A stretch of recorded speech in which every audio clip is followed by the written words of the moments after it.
didik kami kelas 9.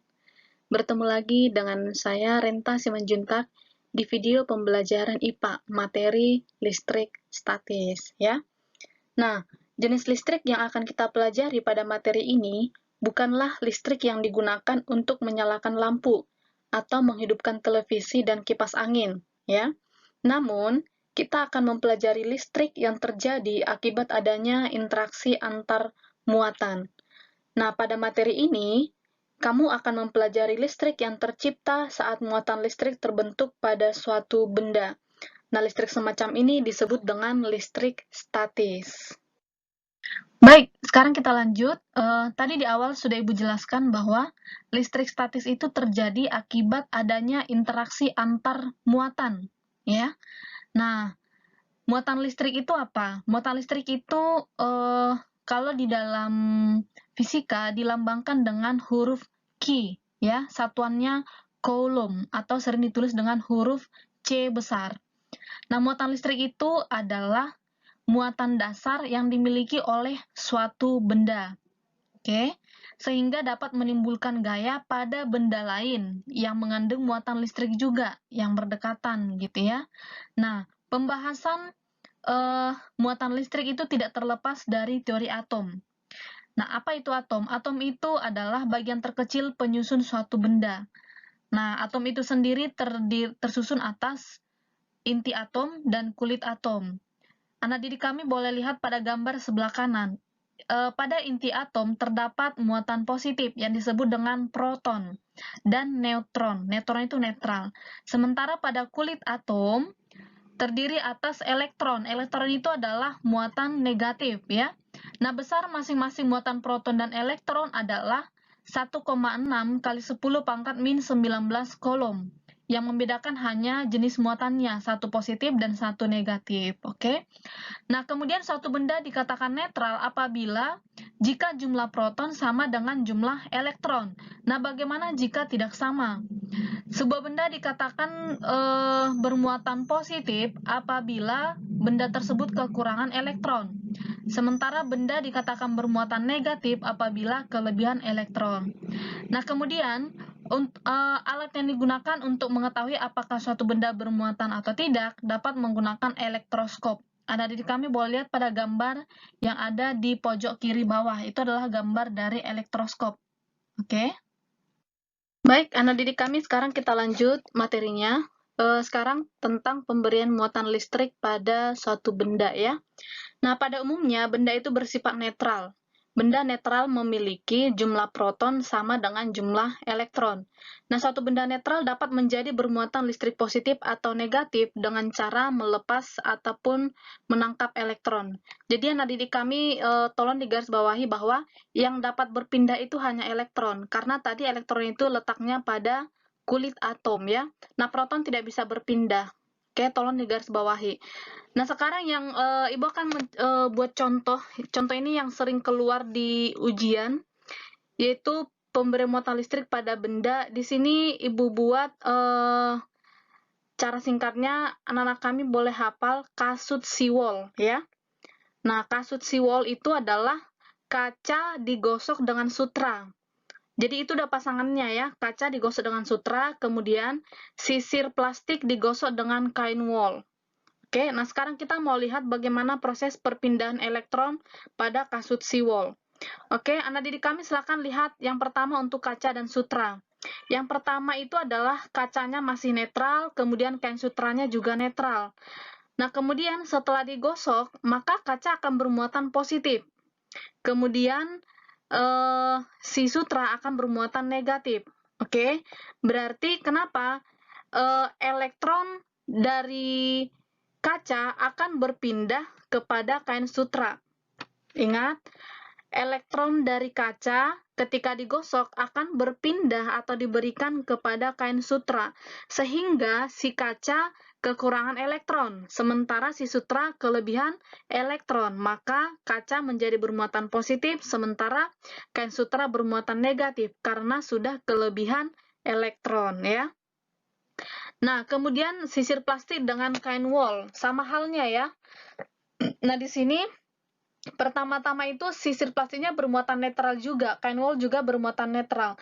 Tetapi setelah digosok, yang terjadi adalah sisir plastik menjadi bermuatan negatif, sementara kain wol menjadi bermuatan positif, ya. Nah, kenapa? Karena elektron dari kain wol berpindah kepada sisir plastik, sehingga sisir plastik kelebihan elektron karena diberikan oleh kain wol. Maka sisir plastik bermuatan negatif, kain wol bermuatan positif, ya. Jadi anak di KM boleh hafal kasut si wol, kaca sutra, sisir dengan wol. Nah, ini ada Ibu buat di pada pojok kanan atas plus min plus itu adalah muatan muatan kaca sutra itu setelah digosok. Jadi kaca itu bermuatan positif setelah digosok, kemudian sutra jadi bermuatan negatif. Kemudian sisir menjadi bermuatan negatif, wol menjadi bermuatan positif. Kasut si wol plus min plus, ya. Baik, anak didik kami, sekarang kita lanjut ke materinya tentang hukum Coulomb, ya. Nah, dua muatan listrik yang saling berdekatan itu akan mengalami interaksi, ya. Interaksi antar muatan listrik dapat berupa gaya tarik-menarik ataupun gaya tolak-menolak. Nah, muatan yang sejenis itu akan tolak-menolak, dan muatan yang berbeda jenis akan tarik-menarik. Jadi, misalkan jika muatannya plus dan min, maka akan tarik-menarik. Tetapi ketika kedua muatannya positif, maka akan tolak-menolak, ataupun negatif, sama ya, akan tolak-menolak. Nah, peristiwa tarik-menarik ataupun tolak-menolak antara dua muatan itu disebabkan oleh gaya Coulomb, ya. Nah, persamaan gaya Coulombnya Anda di kalian boleh lihat seperti yang digambar, yaitu F sama dengan K dikali Q1 dikali Q2 per R kuadrat, ya. Nah, biasanya kalau Ibu kasih jelaskan secara singkatnya begini, gaya Coulomb sama dengan disingkat kakiku robek-robek, ya. K dikali Q1 kali Q2 per R kuadrat. Itu cara gampang untuk menghafalnya, kakiku robek-robek. Nah, F di situ adalah gaya Coulomb, satuannya Newton. Kemudian K itu adalah konstanta elektrostatis. Nilainya udah tetap ya, 9 kali 10 pangkat 9. Nah, ini adik kami harus hafal juga, besar konstanta elektrostatis. Kemudian Q1 dan Q2 itu adalah muatan listriknya, satuannya Coulomb. Dan R adalah jarak antar muatan, ya. Baik, sekarang kita lanjut ke materi medan listrik, ya. Kalau medan listrik itu dilambangkan dengan huruf E besar, ya. Nah, medan listrik itu merupakan daerah yang masih terpengaruh oleh sifat kelistrikan suatu benda.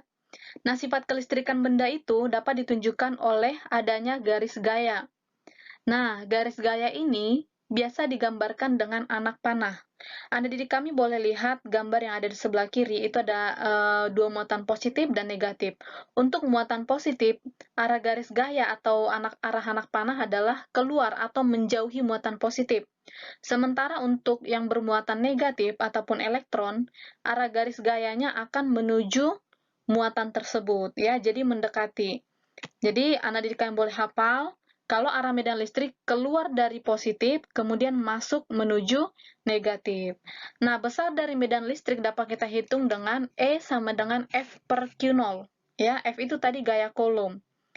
Nah, kemudian, atau kalau diturunkan, E itu menjadi K dikali Q per R kuadrat.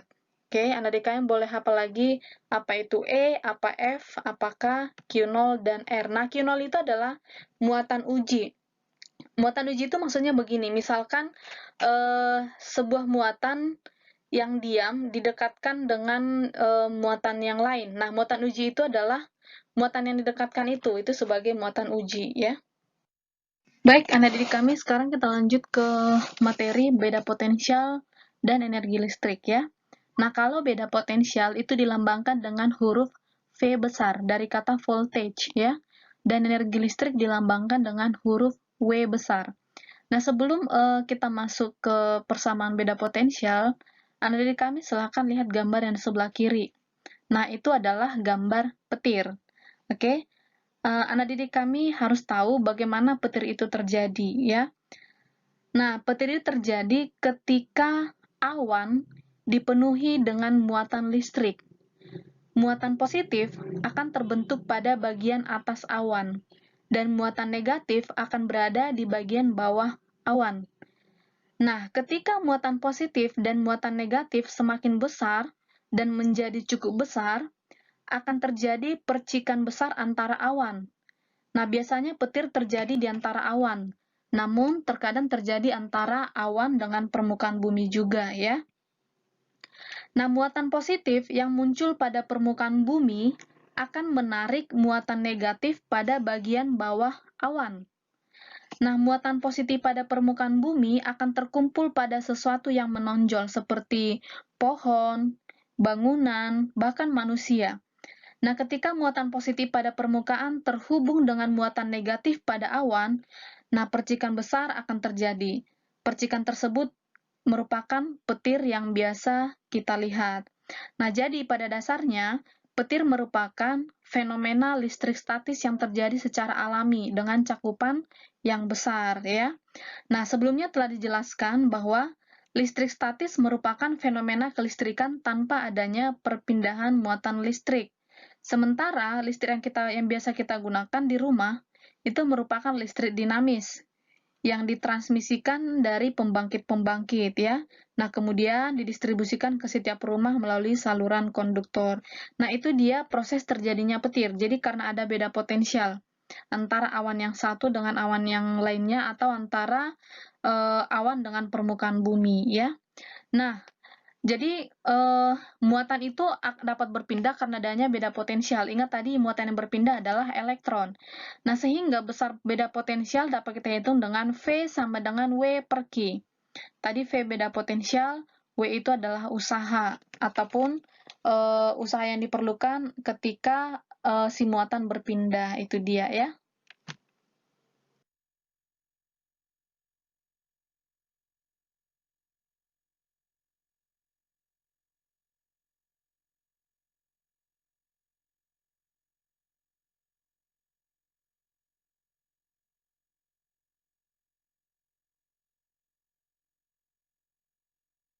Baik anak didik kami, itu tadi materi tentang listrik statis.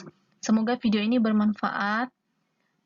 Dan jangan lupa tetap dukung video-video saya agar semakin banyak video yang saya buat.